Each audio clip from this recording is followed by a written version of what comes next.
conquête de la souveraineté passe avant tout par l'exploitation des ressources nationales au profit de nos populations.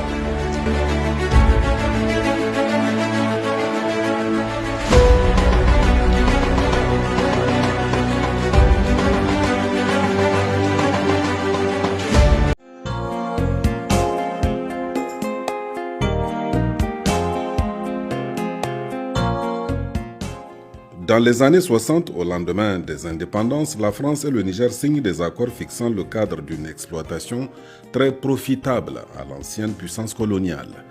C'est dire qu'au départ déjà, il s'agissait d'un accord gagnant-perdant. Ainsi débute en effet l'histoire de l'accaparement de l'uranium nigérien lorsque le pouvoir gaulliste décide de doter la France d'une industrie nucléaire. Ainsi la France s'engage-t-elle en secret dans le développement d'une force de dissuasion et fait exploser sa première bombe atomique dans le désert algérien en février 1960. Encore faut-il que l'approvisionnement en uranium suive. Comme ailleurs en Afrique, l'indépendance du Niger est accordée, sous condition d'une série d'accords, liant le nouvel État à l'ancienne puissance coloniale. Ces accords ont une dimension militaire la plus connue, mais ils embrassent nombre de secteurs, notamment celui des matières premières. En effet, l'annexe à l'accord de défense avec le Niger, mais aussi le Dahomey et la Côte d'Ivoire, considère, je cite, que l'uranium, le thorium, le lithium, le beryllium et leurs minéraux et composés sont des matières premières et produits classés stratégiques. En conséquence, les pays signataires de l'accord réservent par priorité leur vente à la République française. Fin de citation. En un mot, la France s'arroge un contrôle exclusif de la production d'uranium à venir dans le nouvel État du Niger. Ainsi en est-il des origines d'un accord déjà gagnant-perdant. Ce qui va suivre est désormais connu, plus d'un demi-siècle d'exploitation au mépris des règles et normes universelles en matière de respect de l'environnement et de la santé humaine et animale. Au plan économique et selon plusieurs chercheurs nigériens et français, seulement 12% de la valeur de l'uranium exporté est revenu au Niger, pendant que le Niger a largement contribué au développement de la puissance nucléaire de la France. Car 15% de l'uranium nécessaire aux centrales françaises provenait jusqu'en 2023 encore du Niger. Et une ampoule sur 3 en France marche grâce à l'uranium du Niger. Mais 85% des populations nigériennes n'ont pas accès à l'électricité. Le comportement au parfum colonial de la société Areva au Niger, un comportement d'autant plus choquant que l'uranium représente 70% des exportations du Niger et ne rentre que pour 4 à 6% dans le budget de l'État. Il faut aussi savoir, mes chers collègues, qu'une ampoule sur 3 en France fonctionne grâce à l'uranium du Niger. Pour cet uranium, la France paie 7 € par Français par an, c'est-à-dire une somme dérisoire. Le Niger, lui, touche à peine 12% de la valeur de l'uranium exporté. Tout cela, c'est le coût à payer par le Niger pour la soi-disant indépendance énergétique de la France, une indépendance qui n'existe pas. En effet, la France importe 100% de son minerai d'uranium, dont environ 20% du Niger. Le système nucléaire français est un leurre dans la mesure où la France pratique la coercition pour assurer sa sécurité d'approvisionnement en uranium. Au Niger, la France maintient depuis l'indépendance, depuis 1960, un système que à survie nous qualifions de néocolonial, par une mainmise politique et militaire sur le gouvernement.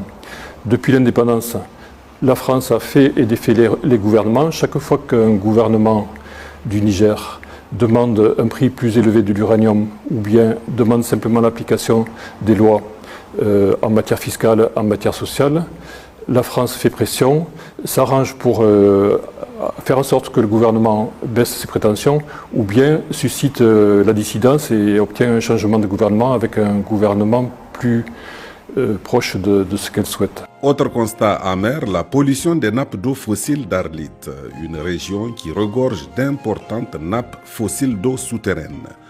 Autant de réservoirs d'eau cruciaux pour des communautés largement dépendantes de ces ressources que la nature a mis des milliers d'années à constituer.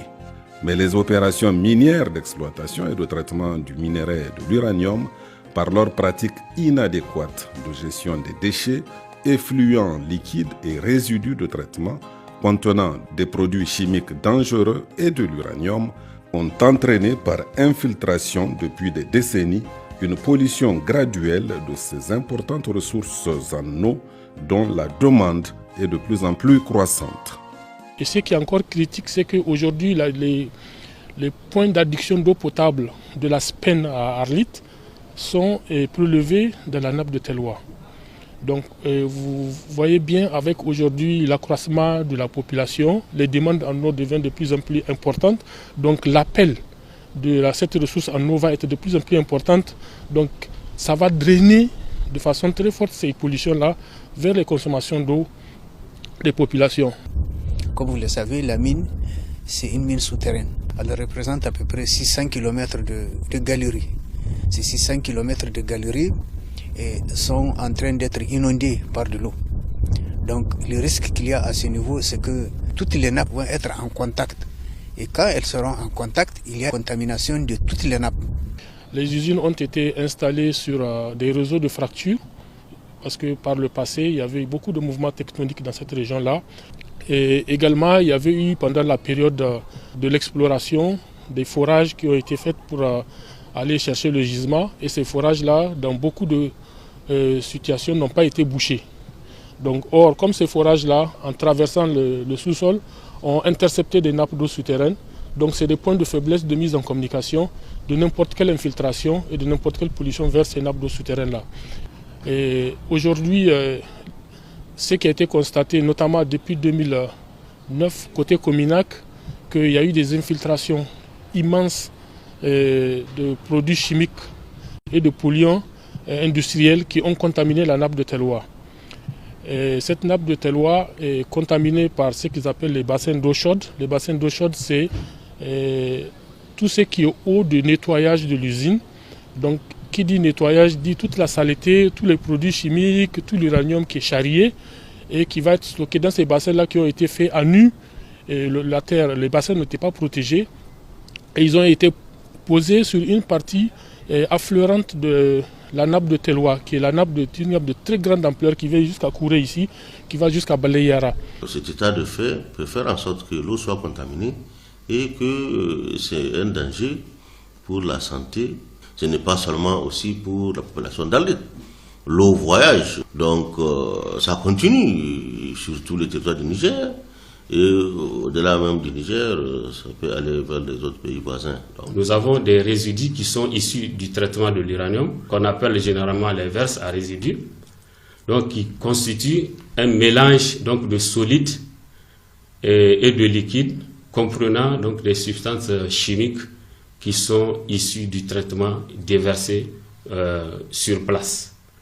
Facilement, ce dossier radiologique descend suivant donc, le pendage donc, de la faille et qui a contaminé donc, la nappe du Telwa. Les eaux étant acides, ensuite les roches de la zone, elles contiennent du carbonate, ce qui suit le contact entre l'acide et le carbonate est une dissolution, et c'est les concours de la faille, l'ensemble de ces événements-là ont favorisé l'infiltration et la création des réservoirs.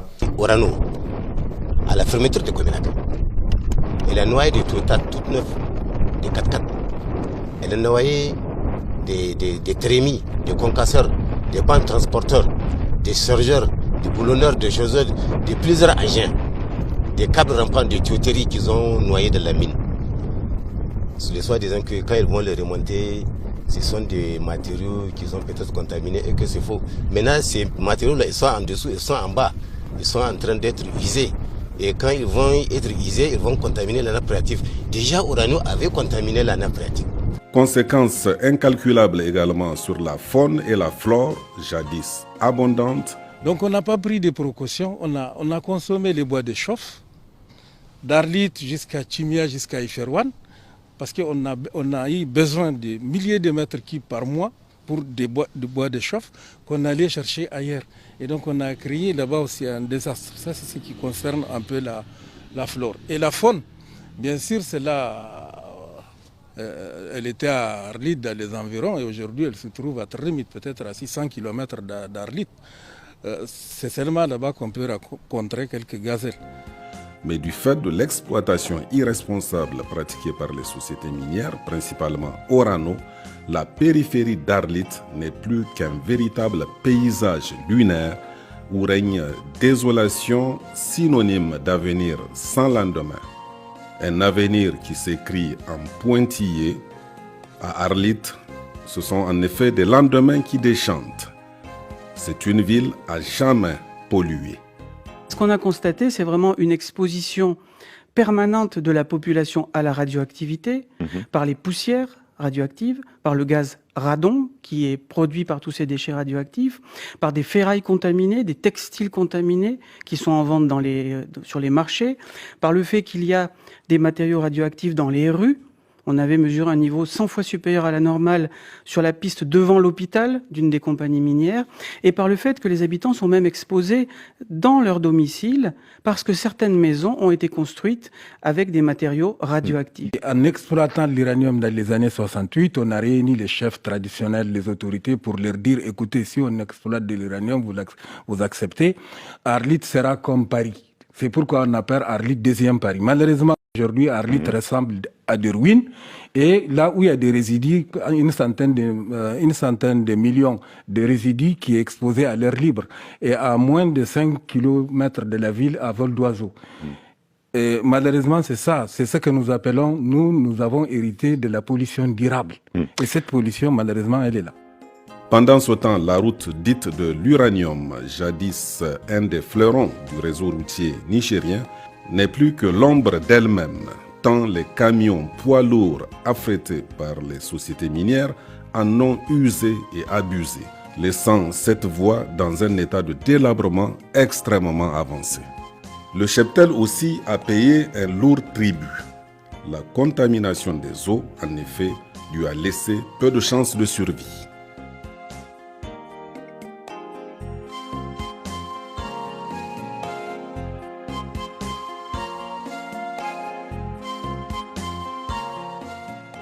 Nombreux aussi sont les ex-employés des sociétés minières à en payer le prix fort.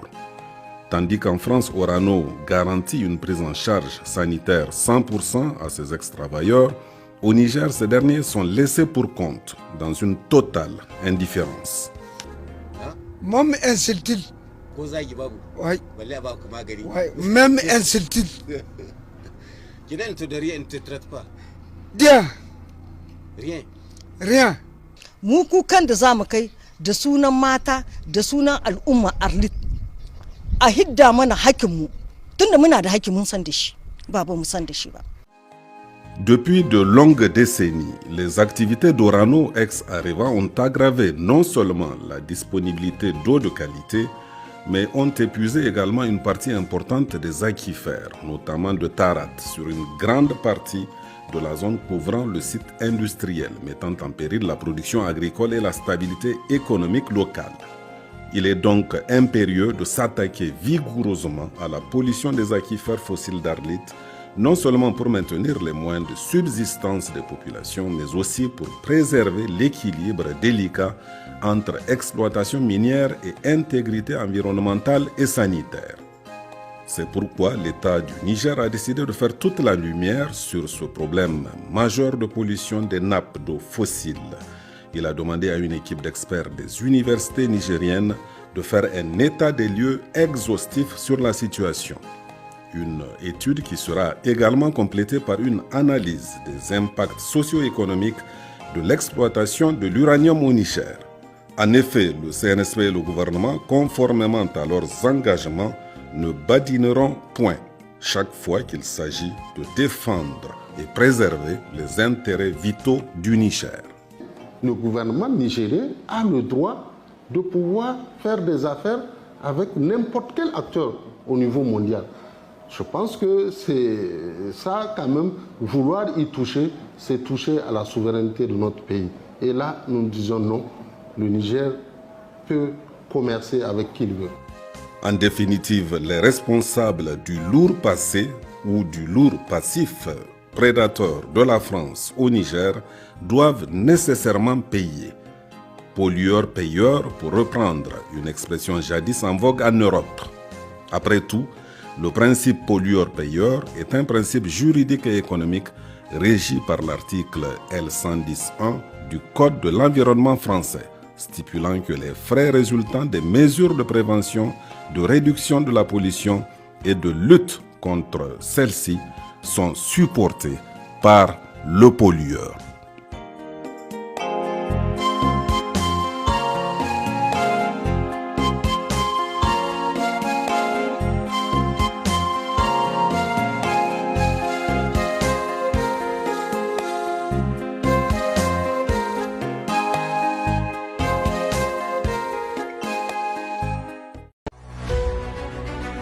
La conquête de la souveraineté passe avant tout par l'exploitation des ressources nationales au profit de nos populations.